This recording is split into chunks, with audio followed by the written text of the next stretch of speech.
Group of in the room. So good afternoon, and thank you all for joining us for the Hunt Institute's November Post-Secondary Pathways Race and Education joint webinar, which we're really excited about. The Hunt Institute, as you know, is committed to having honest conversations about issues of race and culture that are embedded in all aspects of our education and impact education systems broadly. Our Race and Ed webinar series is an opportunity to provide access to people, organizations who are committed to improving educational outcomes for marginalized and underserved populations. Additionally, our post-secondary pathways webinar series are typically focused on finding ways to get students to have success throughout the college experience. So this webinar is of particular importance, and we're excited to have that joint webinar to focus on a really important topic. As you all know, as you're on this call, and those of you who will be listening later, November is known as the month to give thanks and recognition matters. Presentation matters, rather. This is why we brought together this dynamic panel to celebrate and lift up the voice of Indigenous Americans, educators, and researchers who represent the various tribal communities and nations. So stay tuned throughout this webinar as they discuss the rich history and contributions, but more importantly, how to maintain a future for Indigenous and Native populations in education. So by leveraging the power of TCUs, or tribal colleges and universities, we're going to explore what it looks like to build a diverse educator workforce that is inclusive and representative of Indigenous Americans. So without further ado, I want to thank you all for being here or listening in during and later. I want to introduce a great friend of ours and our moderator, and our colleague, Jameson Lowry, who is the Internship and JMB Impact Fellowship Program Coordinator. And in this role, he oversees our recruitment of hiring and management of both our Hunt Institute interns and JMB Impact Fellows, and they do incredible work. Prior to joining the Hunt Institute, Jameson was a Belk Impact Fellow himself, working with the higher education team. So it's especially fitting that he's moderating today. And before that, he received his Master's of Education, Higher Education Administration from NC State, and is an alumna of UNC Chapel Hill. The loyalties are interesting there, I'll note. He has a degree in American Indian and Indigenous Studies. Jameson also worked with the Office of Diversity and Inclusion as a student ambassador for recruitment programs, and he's really passionate about providing students with professional development, working with issues related to Indigenous peoples in North Carolina, and supporting underrepresented populations and post-secondary students broadly. And with that, I'll turn over to Jameson, who's going to guide us down this incredible conversation today. Awesome. Thank you so much, Jarvis, for that warm welcome. And again, appreciate everybody being here this afternoon. My name is Jameson Lowry. And today's session, we're going to be looking at tribal colleges as well as Indigenous educators. We've got some wonderful folks here with us. But there are 37 tribal colleges and universities in the United States with a keen focus on preserving Native languages and cultures throughout the United States. TCUs not only offer academic programs, but also serve as centers for preserving traditional knowledge and values. In addition to this, Indigenous educators, who make up roughly about 0.5% of the nation's teacher workforce, also serve an important role in these efforts. Both serve an important subset of students within our nation. And supporting and advocating for both these institutions and educators that they help train is vital for not only the educational opportunities they provide, but also the broader goal of cultural preservation and revitalization within Native communities. So by leveraging the power of tribal colleges and other programs geared for Indigenous educators, this session is going to explore what does it look like to build a diverse educator workforce that is inclusive of American Indian people. So I'll go ahead and introduce one of our panelists for today, Dr. Cheryl Crazy Bull, a member of the Sinchangu Lakota people, is the president and CEO of the American Indian College Fund, a role which she's held since 2012. She is a lifelong educator and community activist. Cheryl is an advocate for self-determination focused on Native voice, philosophy, and traditions as the heart of the people's work in building prosperity for current and future generations. Cheryl's experience includes serving the St. Bliska University on her home reservation in various academic and administrative roles for 17 years, serving the St. Francis Indian School as the Chief Educational Officer, and serving as the president of the Northwest Indian College for 10 years. She's on the board for Illuminate Natives, an organization that focuses on a widespread, accurate narrative about Indigenous people, the Native Ways Federation, a national association of Native nonprofits, and the Brookings Institute Board of Trustees. Currently, Cheryl is a frequent public speaker, presenter, and writer about Indigenous education and issues with a focus on Indigenous higher education equity and place-based education. She has an honorary cultural degree from St. Bliska University, an honorary doctorate from Seattle University, and other awards for her leadership as a Native educator and Native American woman. So Cheryl, we really appreciate you being joining us for this conversation. As someone who's actively investing in Indigenous educators, can you talk to us a little bit about why this issue is so important to you and your work with the American Indian College Fund? Oh, thank you. I'd like to greet everyone by saying Chante Washte Nape Chayusapi. I greet you with a good heart and a handshake. I want to thank the Hunt Institute for hosting this panel on the importance of Native teachers. And I really appreciate being able to be on here with the other panelists. So tribal colleges and universities, even before they came into existence in the late 1960s, really were responding to what we already knew as Native people, that what happens in school has everything to do with whether or not we can thrive as Native peoples with our identities intact. Our experience with the boarding school system in particular, which removed our children from their families, removed our children from their lands, and penalized them for trying to retain their cultural practices and our cultural practices and our ways. There, you know, that whole experience of really trying to obliterate who we are as people, we knew that only too well. And so the founders of the tribal colleges really wanted to educate their own people to be both teachers and administrators.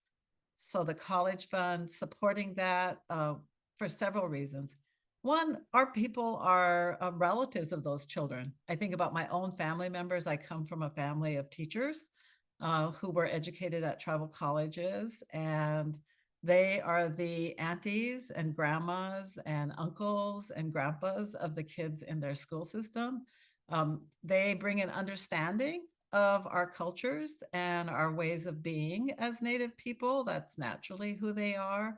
They're very knowledgeable about place, and we know that as Indigenous people, being of place is really important to our well-being and our ability to thrive. They know also how to translate our traditional knowledge into modern environments. So they have those capabilities as teachers that our founders really valued. So for the college fund, you know, we want to support the capacity of TCUs by removing barriers to access. So some of the ways that we do that, you know, include scholarships, helping students develop as cohorts, creating those places where the tribal colleges and universities can do the kind of special things that our students need, transportation and childcare support, boot camps for tests like the Praxis, which is often a very significant barrier to getting your teaching credential. We also want to support the teachers of our teachers. So we support faculty to ensure that their professional skills and their ability to do cultural integration are really strengthened by our resources. And then at the College Fund, we really like the communities of practice. So we like to bring people together to look at proven practices and to learn from each other. So I think, you know, we see that we're fulfilling the vision of the founders of the tribal college movement, that our own people who have always been educators would continue to do that in the modern systems that we find ourselves in. Awesome. Thank you so much, Dr. Crazy Bull, for sharing that. And I think one of the things that I found really insightful from the work that you're doing is how you incorporate not just the teachers at the institution or the institution itself, but the folks that surround those people, whether it's the faculty or community members, just kind of providing that holistic attention and care that's needed to look at the people that are supporting our educators, because it takes a whole community to make sure that people are uplifted and supported. And that's a great lesson to be able to take to any of our higher education institutions. So I appreciate you sharing that. Next, I would like to introduce another panelist of ours, Jashone Lee, who is a member of the White Mountain Apache tribe. Jashone is a mother, daughter, wife, and sister. She gets the most joy from learning with her son and being on the land with her family. Currently, she is a third-year doctoral student in the Learning, Literacies, and Technologies program at Arizona State University. Through her research, Jashone hopes to influence more equitable and cultural healing and sustaining teacher preparation programming, particularly in areas of land and social studies education. Prior to going to school, Jashone taught middle school social studies at La Guana Middle School in the Pueblo Laguna and Bosch School in New Mexico. She is also the Director of Strategic Initiatives and AmeriCorps Program Manager for the NCAC Inspired School Network. Jashone loves working with Indigenous educators team and looks forward to continuing to support our Indigenous communities through centering and prioritizing voices of Indigenous educators. So Jashone, very similar question for you. Can you tell us about your experiences with Indigenous educators and why this work is so important to you? Yes, thank you, Jameson. Daut Dulinchli Anna Nashing Tin Banshti. Hando Gulze, Yugonchli, Handa Gulzego Agulze. Hello, everybody. It's great to have everyone here. Right now, I'm actually in Wampanoag in Nipmuc territory. And so I just wanted to acknowledge that usually I would be in O'odham lands in what is now Phoenix. But as you just heard, I've done a few things in a couple different spaces, teaching and nonprofit work. And in those spaces, I've been able to interact with different types of Indigenous educators. What I really learned early on in my teaching career, Dr. Crazy Bull, I'm glad you mentioned the aunties, the uncles, the grandmas, and the grandpas. I had those folks from the community as I feel like my teachers as a very novice and young teacher, reminding me that the culture and the language of the community were so essential to the learning of my students. And so I think that's very helpful when we're thinking about young educators. Who are the people that are pouring into us as we are teaching young students? In another one of my roles, I've been able to support community-based leaders, opening community-based schools focused on Indigenous education, where they got to and still get to center Indigenous, their community-specific Indigenous values, which I think is incredibly important. I've learned from those folks that it's a lot of hard work to open schools, but we see the outcomes of our kiddos being able to learn their language, learn more about their worldview, and really think about the complexities of the world in relation to their specific communities. And I think there's some really great lessons that come out of community-based schools.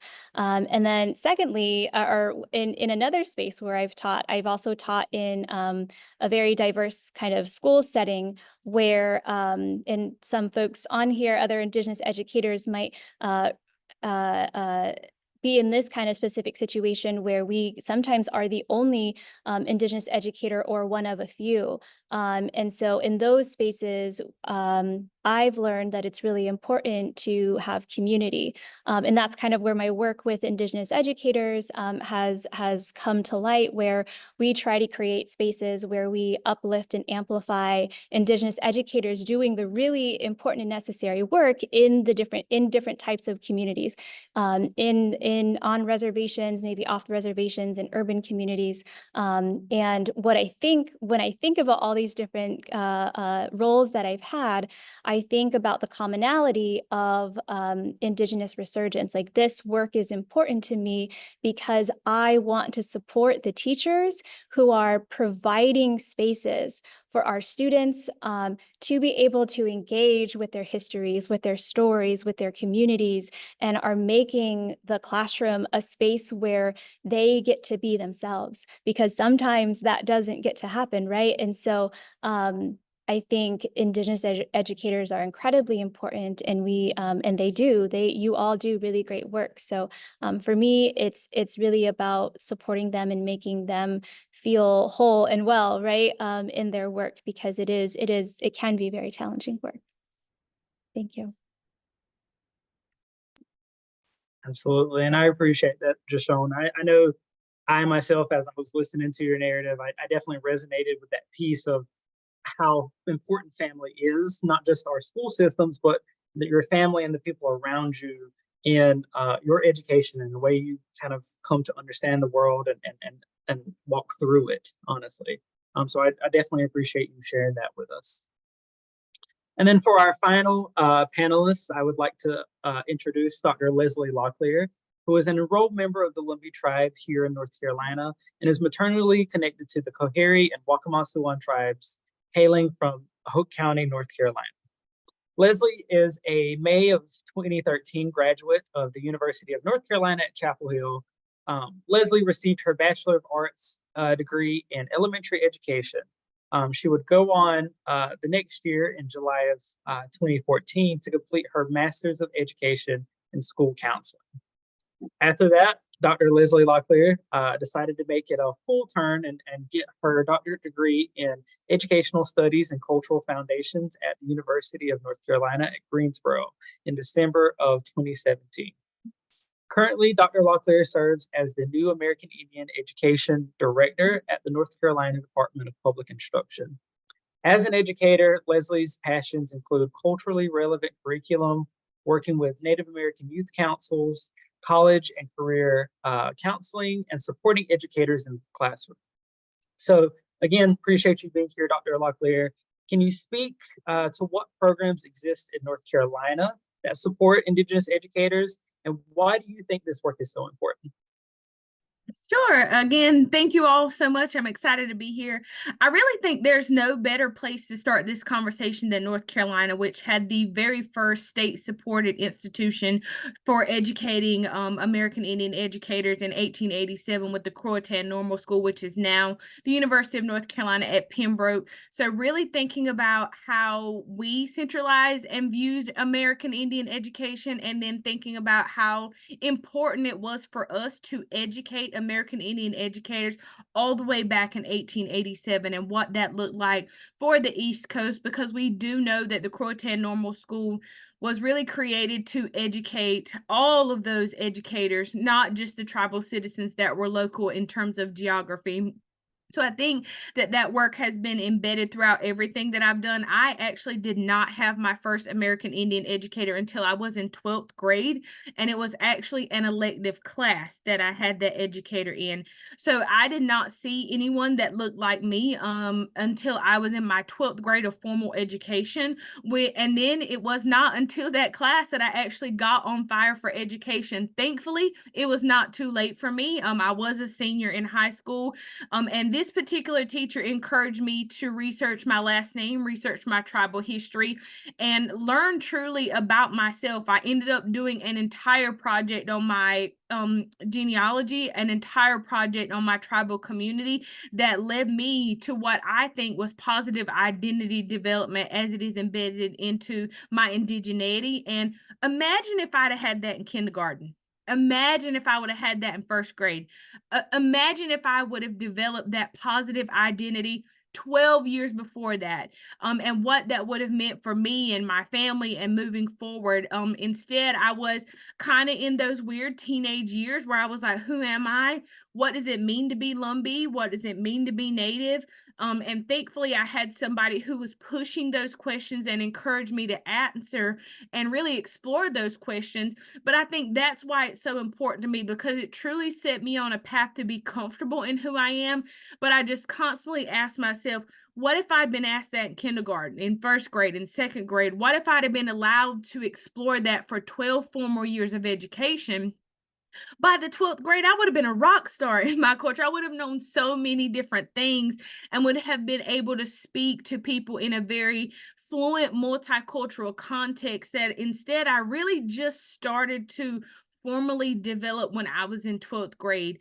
So I think that's why it's really important to me. And in North Carolina, of course, there are so many different programs that support American Indian educators. One that I do want to highlight is the First Americans Teacher Education Program, which is housed at the University of North Carolina at Pembroke, and it financially supports American Indian educators who are pursuing that degree, which I think is really important. It supports them through licensure, praxis exams, all of those ins and outs. They get additional professional development. It is funded by the Office of Indian Education. I would encourage everybody to look into that grant program, the professional development program, because it is a great opportunity to get rid of, like Dr. Crazy Bull said, some of those barriers that we know American Indian educators face. Thank you, Jameson.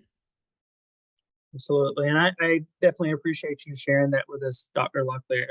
I know, coming from the same community as you, how important it was to have UNCP there to encourage me to see college as an option.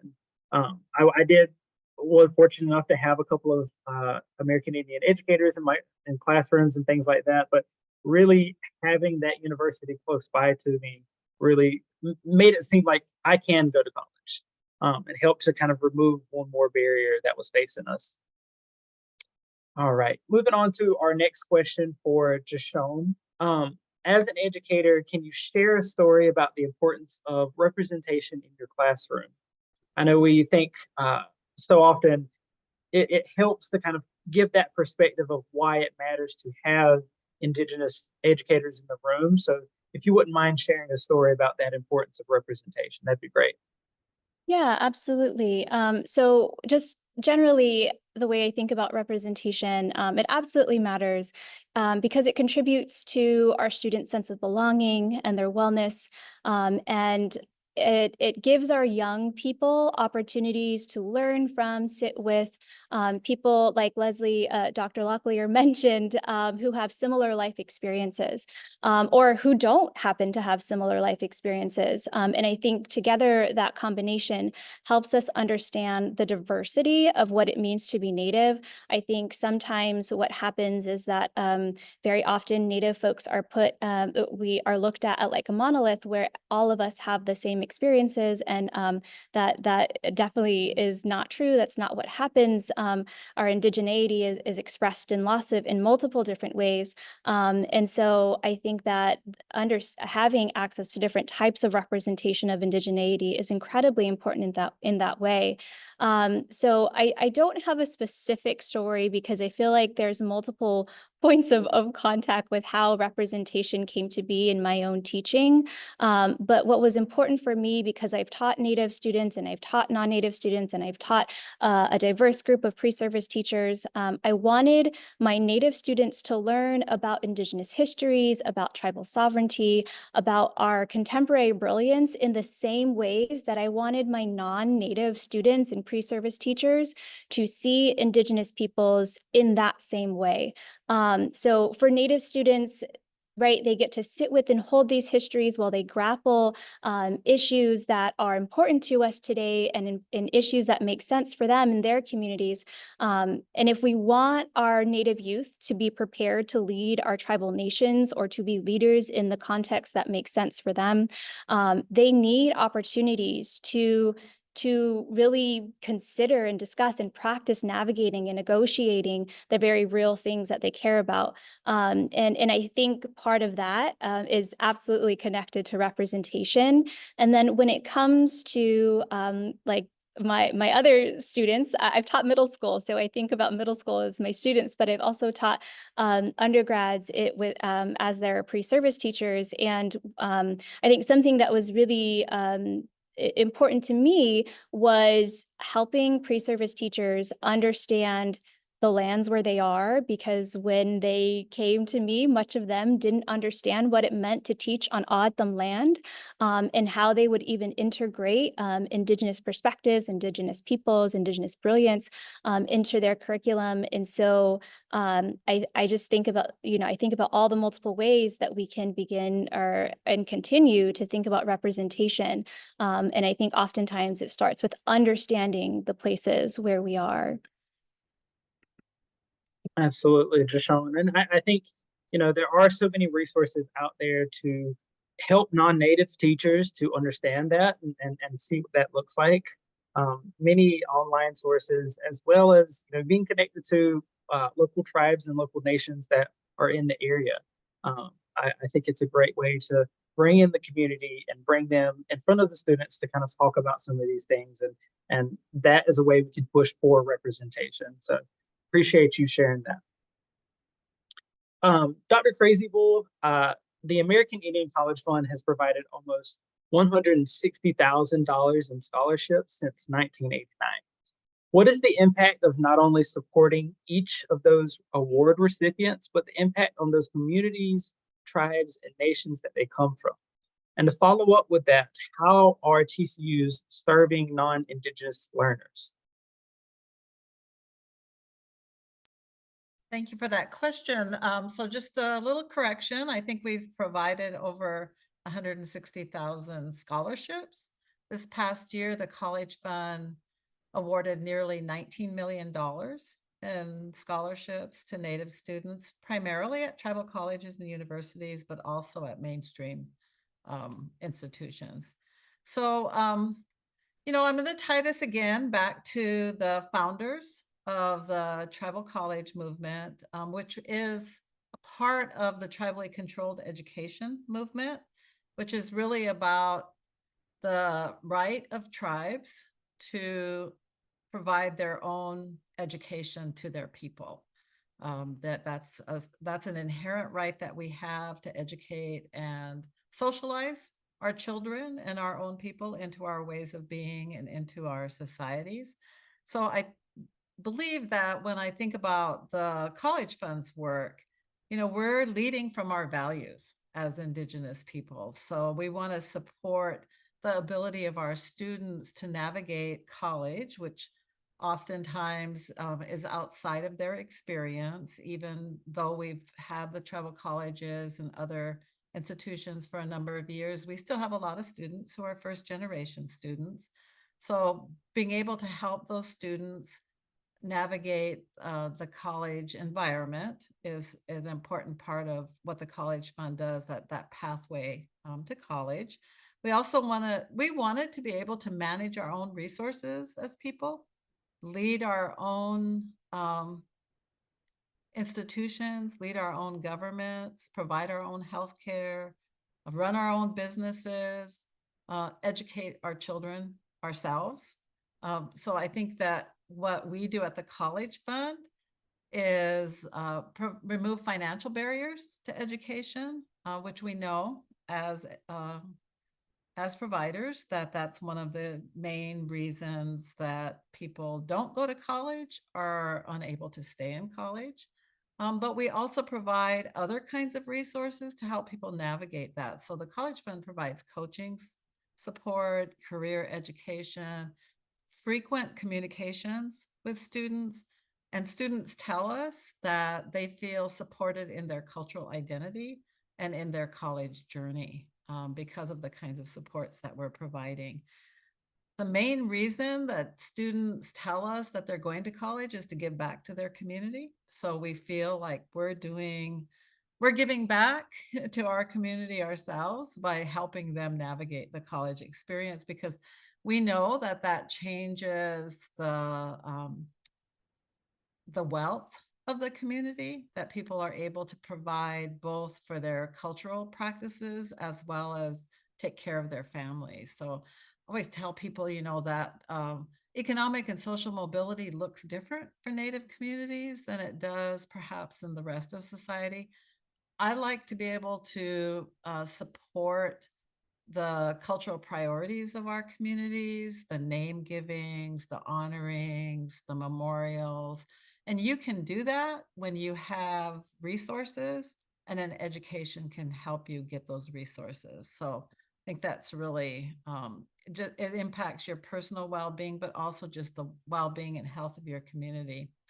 To your second question, the majority of TCUs are located in rural areas. So not only is access to education an issue for Native people, it's an issue for rural Americans. And tribal colleges are open enrollment institutions. And so anyone can attend our institutions. TCUs do not receive any federal support for educating what we call non-beneficiary students. The primary source of operating funding for tribal colleges and universities is the Tribally Controlled Community College Assistance Act. That funding mechanism is only for students who meet certain tribal citizenship criteria. So if you are a Native person who is not enrolled or a non-Native person, we don't get any operating support for you. And the states are not prone to doing that either, even though they should, because not only are tribal citizens of their states, but so are these other students. But that we're open in terms of providing that. So at tribal colleges, it can range from anywhere to 5 to 45% of students enrolled at individual institutions who are not tribal. So just that, providing that access. I also wanted to recognize in that context of the tribal college work that the Tribal College Membership Organization, the American Indian Higher Education Consortium, and other groups like the National Indian Education Association can help us bridge that understanding of the particular needs of American Indians and Alaska Natives in higher education. So we do also try to do work in the policy area to make sure that we're amplifying the needs of American Indians and Alaska Natives in that space. Thank you. Awesome. Thank you, Dr. Crazybull. And I think, there's that overarching theme of self-determination, and a lot of this work and a lot of the founding of TCUs and the American Indian College Fund. Historically, we know that, that sovereignty and autonomy of Native people have been impeded. We haven't had those opportunities to be able to govern ourselves and take care of our people in the ways that historically we would have wanted to. And so, using education as that lever, as that means to get back to our communities, to make sure that we're serving our communities and building up that self-determination is so very vital. And I appreciate the work that your organization and our tribal colleges do to not only serve Indigenous populations, but also, like you said, other Americans as well. Thank you for that. And so before we transition to our next question, I do want to remind our audience members to submit questions to our Q&A function. We'll have an opportunity a little bit later on for folks to respond to questions posed in the chat and posed in our Q&A. So feel free to drop a couple of those as we go throughout the webinar. But next, I'll turn our next question to Dr. Locklear. Data from the Post-Secondary Policy Institute shows that less than 10% of Native Americans receive their associate's degree and only 16% attain their bachelor's degree or higher. In addition, of those Native students who do attend college, only 41% of the first-time full-time students attending four-year institutions beginning in 2012 graduated within 6 years, as compared to 62% of all other students from different backgrounds. When hearing those statistics, how could a responsive curriculum that includes Indigenous history be important at the middle school and for educator preparation levels? Sure. So when you see numbers like that, I don't think you understand the gravity of of what it takes to push through a formal education system. At no point in time in pursuing my degrees did I feel like I was doing anything particularly miraculous. But when you see the gravity of those numbers, you understand that making it through that system is an achievement when it should not be. It should be something that is given to everyone and available to everyone, but we know that it's not. And I do want to be clear in saying that our American Indian students are pushed out of the formal educational system. And I do want to speak particularly to schools that do not cater to American Indian students, American Indian culture, which is the majority of schools. I know that there are specialized schools that cater to the culture and integration of that culture into the curriculum. So I want to speak more generally to formal public education as we know it, and also formal institutions as we know them. They are not made for our students. They are not made for our people. They are not made to support our students. They are not made to support our people. They were made for a very specific goal.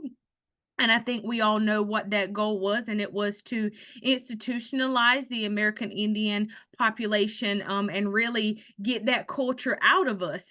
So that has really shaped formal education for many, many years, and unfortunately still shapes a lot of what our students go through. You do not see our culture embedded in formal education unless you have those really, really outstanding teachers who are doing that work of embedding that culture. And I think that is really sad, and it's really hard to hear and hard to deal with.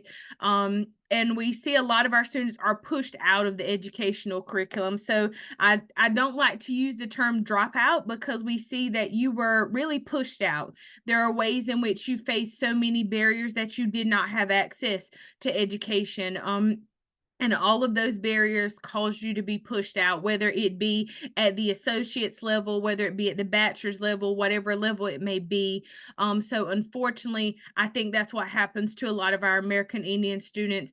However, I think if we embedded American Indian role models, and I call educators role models because that is truly what they are, you can all remember that one teacher that changed your life. You can also all remember that one teacher that was not the best teacher. So I really hope that we can embed in our schools American Indian educators that will be transformative for our American Indian students, that will get them to see there is a future, there is an opportunity, there are so many things that you can do.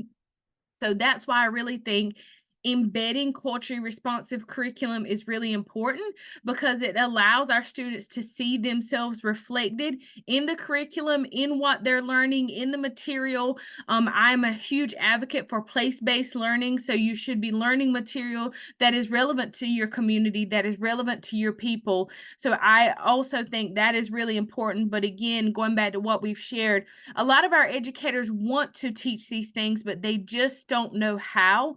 However, if we embed it in our educator preparation programs, then we know that it will then be passed on to our students. So again, embedding a curriculum in our educator preparation programs that mandates that they learn about American Indian culture, that they embed this in their work, is extremely important. And as someone who went through a traditional educator program, I know that I didn't always get that. I did not always get the information on how do I embed my culture? How do I teach every single student in my classroom? How do I learn about the place that I'm in, no matter where I'm teaching? So I think that's just extremely important for our students. Even if I, as their educator, do not look like them, something in my material at all times should look like the students in my classroom, whether it be the posters, the books, the materials, the math problems, whatever it may be. They should see themselves reflected so that they feel connected to that learning material. So that is always my goal when I'm working with youth and students, is to figure out how can I connect with them in a way that makes learning meaningful. Absolutely, Dr. Locklear. And I appreciate both, you know, that intentionality you mentioned that teachers can have in making sure that those things are included in their curriculum, but also what can be done at a larger level. What can state governments do and look at to make sure some of that curriculum is kind of incorporated into the work? And I think, you know, we see that in North Carolina with your role with the Department of Public Instruction, how that can happen. What are the levers of which those things can be included and what narratives can be made sure to be included in the curriculum. So thank you for sharing that. So before we turn it over to our audience questions, I do have a question for the whole panel. And feel free, whoever would like to respond first, but as we reflect on some of the contributions that Native Americans have made in world history, how are tribally controlled universities and colleges and Indigenous educators poised to preserve and continue that rich history?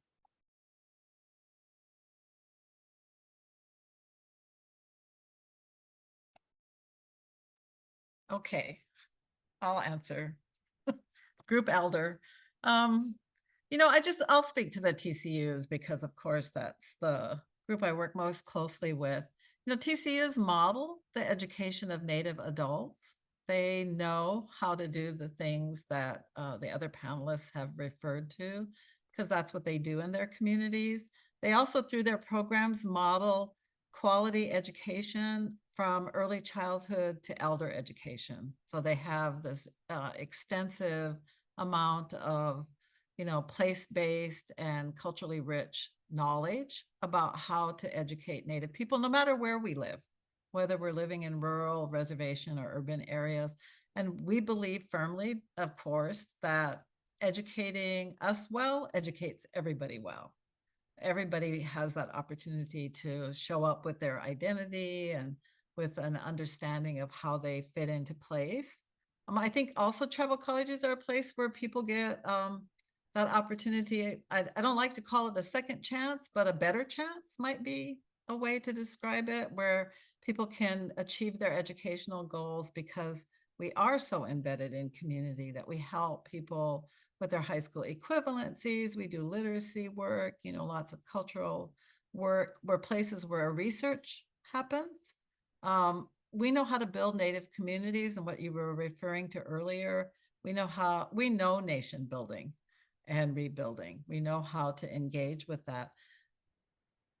In American Indian Alaska Native higher education is in crisis.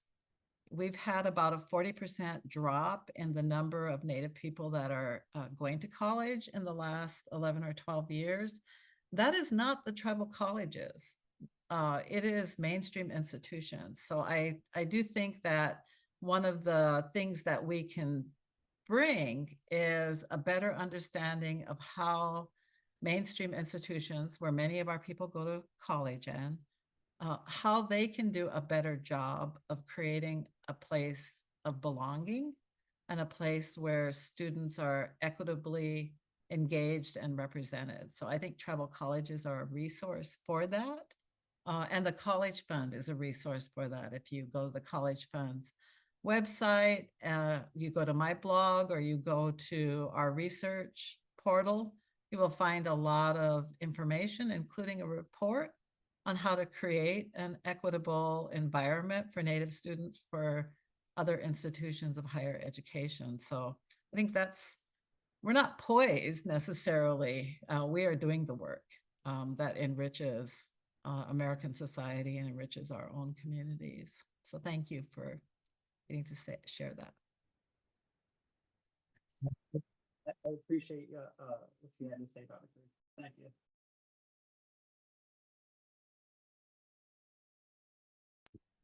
I could share. Thank you, Dr. Crazy Bull. I think that I appreciate that you spoke to what our peoples can do for ourselves, right? And so I think just to add to that, I think that Indigenous educators, we have an immeasurable value of our stories, our worldviews, our languages, and our deep connection to land. Like without a doubt, that is who we are. We've been that way for as long as we've known who we are as people.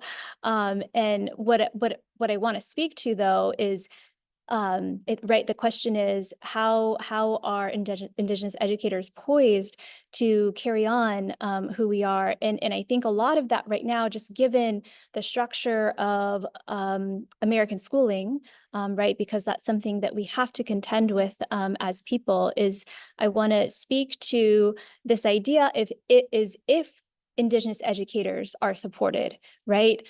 So I think that's where I feel like when I come together with teachers, and I'm speaking strictly to like when I hear conversations with teachers, these are the things that I hear. And I'm sure lots of the folks joining us can have also, heard these things if you're a teacher or if you're doing policy work or if you're teaching teachers. But it's I'm just asking these questions like, do our teachers know that we trust them? Because it's not just teachers teaching, there's a whole web, there's a whole system that makes this learning possible. Do they have the resources that they need? Do they have the autonomy? In an ever shifting political context where we live, and just thinking about the impact of policy, and I know that that's part of what we're speaking to here, is that are we writing policy so that we are giving teachers, specifically Indigenous teachers, the autonomy to be able to engage in Indigenous education? Are we helping our teachers and especially our students be on the land? I know that Dr. Locklear spoke to the importance of place-based education, and I think that is, I also echo that that's incredibly important. Are we giving them the opportunities, but especially the funding, right, to be able to grow their knowledge and their skills as we think about Indigenous knowledges and how they are incredibly relevant to lots of the issues that the world, right, the global community is facing. I think a lot of those answers lie within our Indigenous knowledges. And then I think just lastly, do we invest in teacher wellness? Do we take unnecessary tasks away from our teachers so that they can be well, so that on a daily basis we are able to show up for our kiddos and ourselves, right? But then go home and be in our communities and show up for our families, because yes, we are teachers in the classroom, but we're also community members, and we need, as teachers, we need the energy to also continue to contribute to community, because that's how we live out our values as Indigenous peoples. It's like not just in the classroom, right? It's like we need to be able to have the energy and not have a really intense teaching load, so that we can contribute back to our communities, because that is where we enact our values as well. So I think as I think about this question, it's like Indigenous educators, we are incredibly well poised to carry on the lessons that we've been shared over generations, but it's like, do we have the support from other entities, from institutions, to be able to do those things? Absolutely. And I appreciate you definitely touching on that piece of teacher wellness as well, Deshaun. I think all of us on this call are connected to family members or community members that are teachers, are educators. And if they're not being taken care of, it's hard for them to show up and show out in the ways in the classroom that they need to. So I appreciate you highlighting that. I do want to be mindful of our time and make sure that we have some time to get to some of our audience questions. The first of which is asking, what sort of pathway partnerships, if any, are tribal colleges engaging in with four-year institutions? And are there ways we can work together between non-native schools and TCUs to firm up those supportive pipelines through post-secondary means? So I guess that's a me start question. Yeah, go for it. Yeah, so tribal colleges and universities do engage in transfer relationships with mainstream institutions, usually, within driving distance, maybe of the communities that TCUs are located in. The College Fund actually has an advisory group that's currently preparing a transfer course that can be used. Our philosophy is that the responsibility to be integrated into a transfer institution lies with the institution. So we want to be able to educate people in institutions about transfer. There are lots of articulation relationships that are, more formal that occur. I think that the tribal colleges and universities are resource restricted and don't have perhaps the kinds of resources that would allow them to initiate partnerships. So I think mainstream institutions could initiate those partnerships themselves. And I also think there's a lot of Native people in communities across the United States where it can be partnerships and relationships with tribes that can facilitate more people attending institutions. And the last thing I'll mention is we do have an intentional pathways program where we work with between 70 and 90 high schools that are located on or near Indian reservations to provide college admissions advising and coaching. Thank you, Dr. Crazy Bull. And I especially like that last part of how we're getting those admissions officers directly engaged. Right? Make sure that opportunities put right in front of them and help remove some of those barriers of access. I know we'll definitely want to make sure to. Jameson, we can't hear you. Oh, sorry about that. Let me see if I can get a little bit closer. Can you hear me now? Awesome.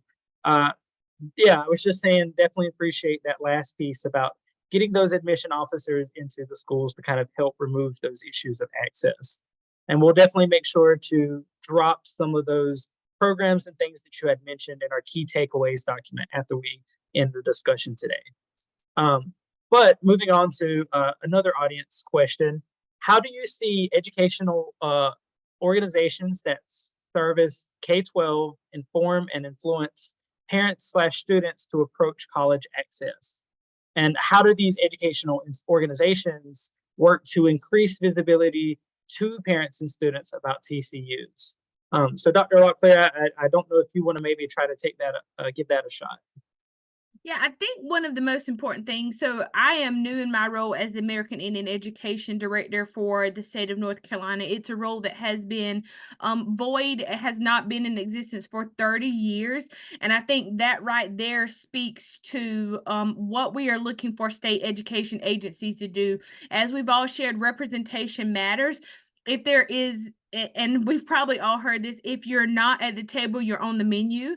And so I think that that is something that I've always carried with me, is that if there's no one there to speak and be that voice, and to at least have that insight and information, then we are not always considered. So that has been really important to me in this role. And when I think about education agencies, I've shared over and over as I speak with non-natives, is that we are not just educating the student, we are educating the entire community. So I always even shy away from using the word parent, because in our community, we have a lot of students that are being raised by grandparents, aunts, uncles, cousins. And so even the word parent sometimes kind of may rub a community a wrong way, because they may not be sure if they're a good fit for that. So I always want to encourage K through 12 education agencies that you are educating an entire community. And so when you are disseminating information, it needs to be formatted to the student. It needs to be formatted to a parent. It needs to be formatted to a guardian. It needs to be formatted to a grandparent. How are we reaching all of these different folks in various ways? Because that is going to look very different. It no longer works to send a piece of paper home with my sixth grader and hope it lands in the hands of the right person. That does not work anymore. And then also thinking about, while social media is great, my grandma is not checking Facebook. Okay. This just not happening, right? And then thinking about my high schooler is not checking email. So how are we truly intentionally educating communities about post-secondary options, whether it be a TCU, a trade school, a four-year university? Do we have a communication plan that disseminates that information to all of those stakeholders? And is it effective? Is it what works for them? So for example, in our community in Jameson, you may be familiar with this, our churches have phone trees, right? So the church will put out a call and they will all call each other, and you'll get 11 million calls by the end of the day to let you know the church service is canceled. It is extremely effective. It is extremely effective for our certain population in our church. So thinking about the communication plan that your organization has, if you feel like like you're not disseminating information in a way, really sit down and consider, who are my stakeholders? How do they get information? And how can I make sure I'm a part of that communication plan to disseminate that information out? Because we're no longer just educating that student, we are truly educating an entire family and entire community. Absolutely. I appreciate that response, Dr. Locklear. It's, you don't know what you don't know, right? And so we, working in this space have to be very intentional with how we're putting that out there, and not just doing one specific way, but doing as much outreach and networking as we possibly can through whatever means necessary. And I appreciate that piece you had said about making sure it's tailored specifically to each group of people that you're reaching, whether it's our elders, parents, students, what have you. But thank you for that. I know we're getting ready to come to a close here. So one final question to kind of wrap up our webinars for today. And this is a question for the entire panel. When we're looking at all these resources geared towards Indigenous people, from the Educator programs to TCUs, how does invisibility in education and from a legislative front impact both tribally controlled colleges and the Indigenous educator pipeline? And then to follow up with that, what recommendations do you all have for both policymakers and those desiring to be allies for Indigenous people for elevating this work? I just want to quickly share to any policymaker, anybody at any type of level, I want you to spend time in a classroom. That is my biggest piece of advice. I spent my morning today with 6th graders at Pembroke Middle School, and I'm usually not a lover of middle schoolers, but I left there and I probably could have spent the entire day with them. But it is my advice to spend time in a school, spend time with an American Indian education director or coordinator, spend time with the American Indian teacher. You truly don't know the struggles that are being faced in those settings if you are not present and visible. And I've learned just so much by just being in that space and being visible, because a lot of times their voices are not heard. We don't know what those struggles are, but I would just encourage everybody, volunteer to school, volunteer for an event, go in and read to a class, spend some time with the teacher, because you truly don't know the state of education now until you've been in that setting. Thank you for that, Dr. Locklear.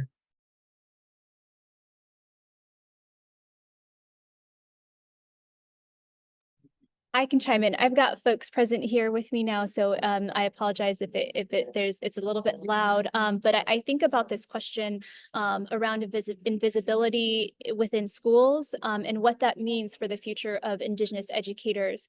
I encourage teachers and policymakers. You might have to jump in to really think about this making sense on your end, but if our students don't see themselves represented, my worry is that they won't think that education is for them, that they don't need to contribute to an education system, because we are right now required to be there, right, as students and families. And so and on the other end of that is that you have students who feel like they have to take the big responsibility of Native students taking the entire responsibility of feeling like that they have to change a system that can be very difficult to change. And so I just want to specifically target invisibility and ask us to have greater representation so that we can ensure that we have kiddos who want to become teachers, who want to contribute to systems, and it can be difficult, but we know that our little ones need that, and it's absolutely necessary. So I'll add to that by saying two things. One is that people in policy organizations and leadership roles need to pay attention to what the Native community is saying. There are people in the Native community who are offering advice, recommendations, and paying attention to that will increase visibility. And the second thing I want to say is it is about money. It is about investing.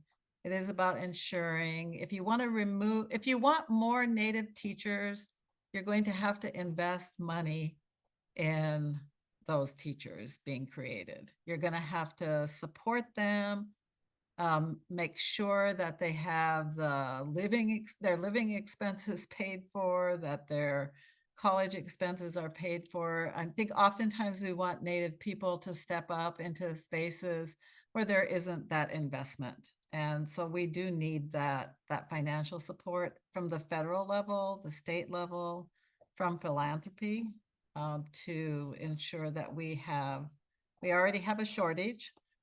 We want to address that shortage. We need that investment, and we need people to listen to what Native people have to say about what works and how to make that happen.